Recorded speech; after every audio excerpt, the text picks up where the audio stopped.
The Human Cycle by Sri Aurobindo. Chapter 12. The Office and Limitations of the Reason. This view of human life and of the process of our development, to which subjectivism readily leads us, gives us a truer vision of the place of the intellect in the human movement. We have seen that the intellect has a double working: dispassionate and interested, self-centered or subservient to movements not its own. The one is a disinterested pursuit of truth for the sake of truth, and of knowledge for the sake of knowledge, without any ulterior motive, with every consideration put away, except the rule of keeping the eye on the object, on the fact under enquiry, and finding out its truth, its process, its law. The other is colored by the passion for practice, the desire to govern life by the truth discovered, or the fascination of an idea which we labor to establish as the sovereign law of our life and action. We have seen, indeed, that this is the superiority of reason over the other faculties of man, that it is not confined to a separate, absorbed action of its own, but plays upon all the others, discovers their law and truth, makes its discoveries serviceable to them, and even in pursuing its own bent and end, serves also their ends, and arrives at a catholic utility. Man, in fact, does not live for knowledge alone. Life, in its widest sense, is his principal preoccupation, and he seeks knowledge for its utility to life much more than for the pure pleasure of acquiring knowledge. But it is precisely in this putting of knowledge at the service of life that the human intellect falls into that confusion and imperfection which pursues all human action. So long as we pursue knowledge for its own sake, there is nothing to be said. The reason is performing its natural function. It is exercising securely its highest right. In the work of the philosopher, the scientist, the savant, laboring to add something to the stock of our ascertainable knowledge, there is as perfect a purity and satisfaction as in that of the poet and artist, creating forms of beauty for the aesthetic delight of the race. Whatever individual error and limitation there may be does not matter, for the collective and progressive knowledge of the race has gained the truth that has been discovered and may be trusted in time to get rid of the error. It is when it tries to apply ideas to life that the human intellect stumbles and finds itself at fault. Ordinarily, this is because in concerning itself with action, the intelligence of man becomes at once partial and passionate, and makes itself the servant of something other than the pure truth.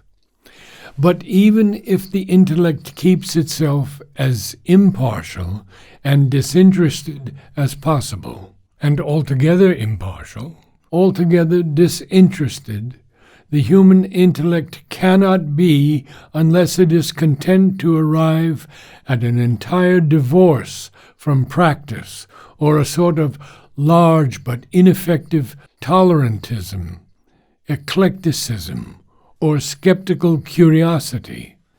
Still, the truths it discovers, or the ideas it promulgates, become, the moment they are applied to life, the plaything of forces over which the reason has little control.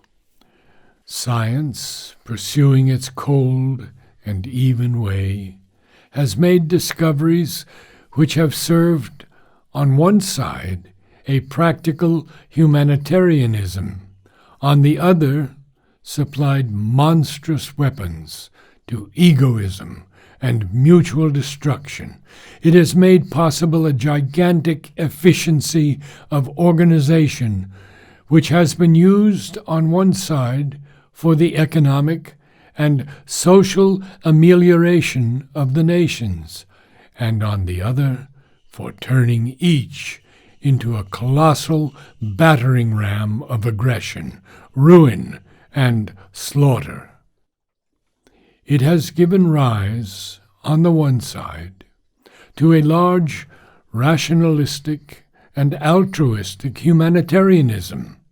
On the other, it has justified a godless egoism, vitalism, vulgar will to power and success. It has drawn mankind together and given it a new hope, and at the same time crushed it with the burden of a monstrous commercialism.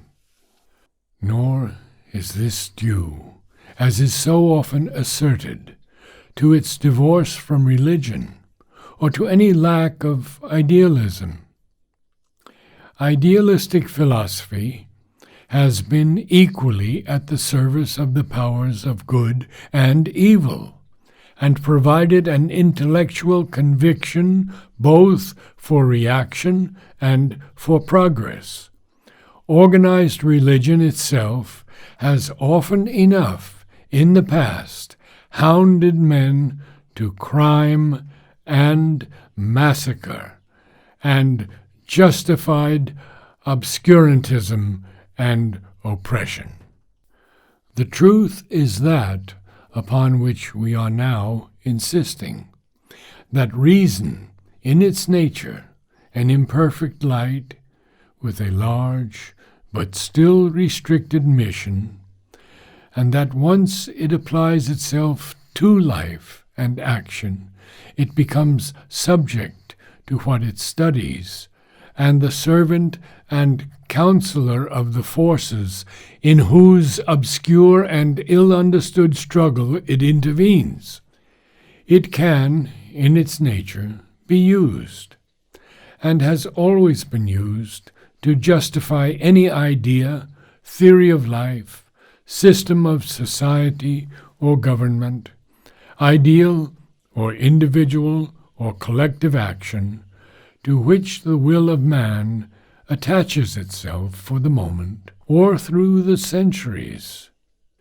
In philosophy, it gives equally good reasons for monism and pluralism, or for any halting place between them, for the belief in being or for the belief in becoming, for optimism and pessimism, for activism and quietism. It can justify the most mystic religionism and the most positive atheism. Get rid of God or see nothing else. In aesthetics, it supplies the basis equally for classicism and romanticism, for an idealistic, religious, or mystic theory of art, or for the most earthly realism. It can, with equal power, base austerely a strict and narrow moralism, or prove triumphantly the thesis of the antinomian. It has been the sufficient and convincing prophet of every kind of autocracy or oligarchy, and of every species of democracy. It supplies excellent and satisfying reasons for competitive individualism, and equally excellent and satisfying reasons for communism or against communism, and for state socialism or for one variety of socialism against another.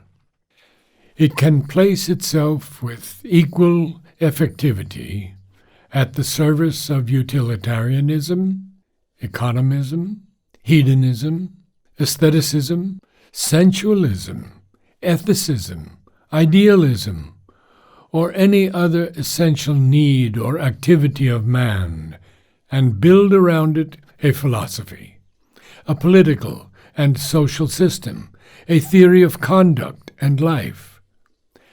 Ask it not to lean to one idea alone, but to make an eclectic combination or a synthetic harmony, and it will satisfy you. Only there being any number of possible combinations or harmonies, it will equally well justify the one or the other, and set up or throw down any one of them, according as the spirit in man is attracted to or withdraws from it. For it is really that which decides, and the reason is only a brilliant servant and minister of this veiled and secret sovereign. This truth is hidden from the rationalist because he is supported by two constant articles of faith. First, that his own reason is right, and the reason of others who differ from him is wrong. And secondly, that whatever may be the present deficiencies of the human intellect, the collective human reason will eventually arrive at purity and be able to found human thought and life securely on a clear, rational basis entirely satisfying to the intelligence. His first article of faith is no doubt the common expression of our egoism and arrogant fallibility, but it is also something more. It expresses this truth that is the legitimate function of the reason to justify to man his action and his hope and the faith that is in him, and to give him that idea and knowledge, however restricted, and that dynamic conviction, however narrow and intolerant, which he needs in order that he may live, act, and grow in the highest light available to him. The reason cannot grasp all truth in its embrace, because truth is too infinite for it. But still, it does grasp the something of it which we immediately need, and its insufficiency does not detract from the value of its work, but is rather the measure of its value.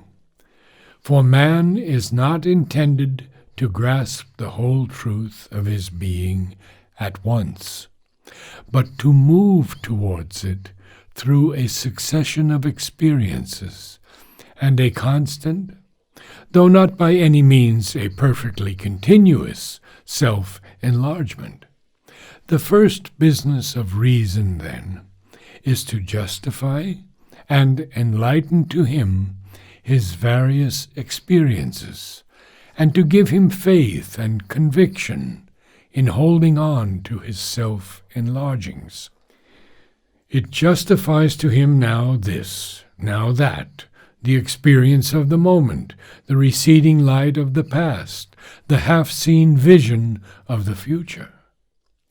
Its inconstancy, its divisibility against itself, its power of sustaining opposite views, are the whole secret of its value.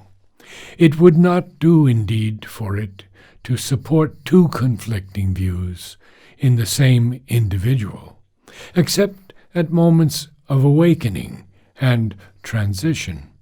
But in the collective body of men, and in the successions of time, that is its whole business. For so man moves towards the infinity of the truth by the experience of its variety. So his reason helps him to build, change, destroy what he has built, and prepare a new construction. In a word, to progress, grow, enlarge himself in his self-knowledge and world knowledge and their works.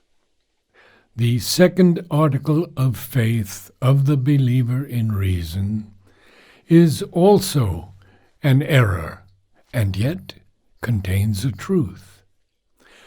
The reason cannot arrive at any final truth, because it can neither get to the root of things nor embrace the totality of their secrets. It deals with the finite, the separate, the limited aggregate, and has no measure for the all and the infinite. Nor can reason found a perfect life for man or a perfect society. A purely rational human life would be a life balked and deprived of its most powerful dynamic sources. It would be a substitution of the minister for the sovereign. A purely rational society could not come into being, and, if it could be born, either could not live or would sterilize and petrify human existence. The root powers of human life, its intimate causes, are below, irrational, and they are above, super-rational. But this is true, that by constant enlargement, purification, openness, the reason of man is bound to arrive at an intelligent sense, even of that which is hidden from it, a power of passive, yet sympathetic reflection of the light that surpasses it. Its limit is reached, its function is finished, when it can say to man, "There is a soul, a self, a God in the world, and in man, who works concealed, and all is his self-concealing and gradual self-unfolding.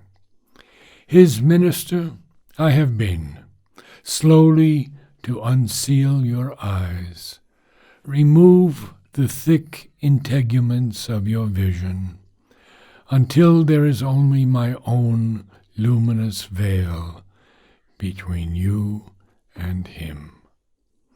Remove that, and make the soul of man one in fact and nature with this divine. Then you will know yourself, discover the highest and widest law of your being, become the possessors, or at least the receivers and instruments of a higher will and knowledge than mine, and lay hold at last on the true secret and the whole sense of a human and yet divine living.